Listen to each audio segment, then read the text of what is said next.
ఈరోజు నేను చేయబోయే రెసిపీ చిలకడ దుంప వంకాయ పులుసు పెడుతున్నాను.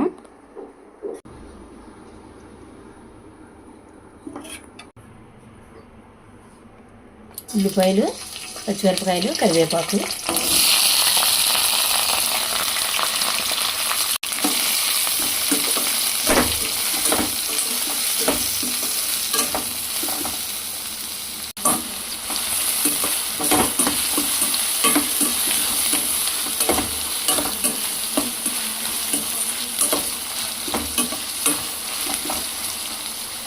ఉల్లిపాయలు వేగిపోయినాయి. ఇప్పుడు ఇందులో చిలకడ దుంప ముక్కలు వేసుకుందాం. అవి కూడా బాగా మగ్గబెట్టుకోవాలి.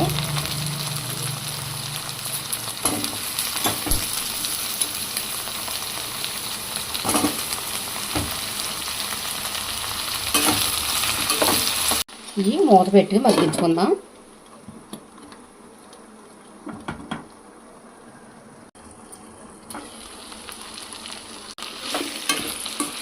ఈ మగ్గిన తర్వాత వంకాయ ముక్కలు వేద్దాం. ఇప్పుడు ఇందులో వంకాయ ముక్కలు వేసేసుకుందాం.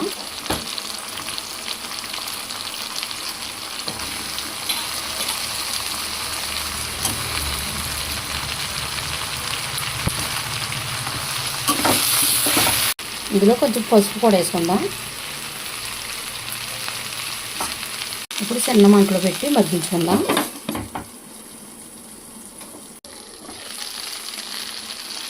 ఇప్పుడు ఇందులో సరిపడక కారం, ఉప్పు,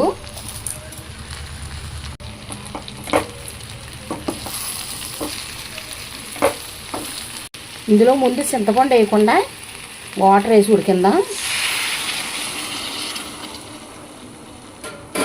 ఇప్పుడు ఈ వాటర్తో చిలకడ దుంప ముక్కలు, వంకాయ ముక్కలు ఉడికిన తర్వాత పులుసు పోయాలి. మనకి ఉడికిపోయినట్టు అయ్యి ఉడికిపోయింది. ఇప్పుడు ఇందులో చింతపండు పులుసు వేసేసుకుందాం.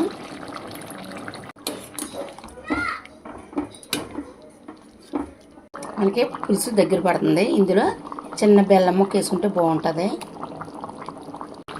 మనకి చిలకడ దుంప వంకాయ పులుసు అయిపోయినట్టే.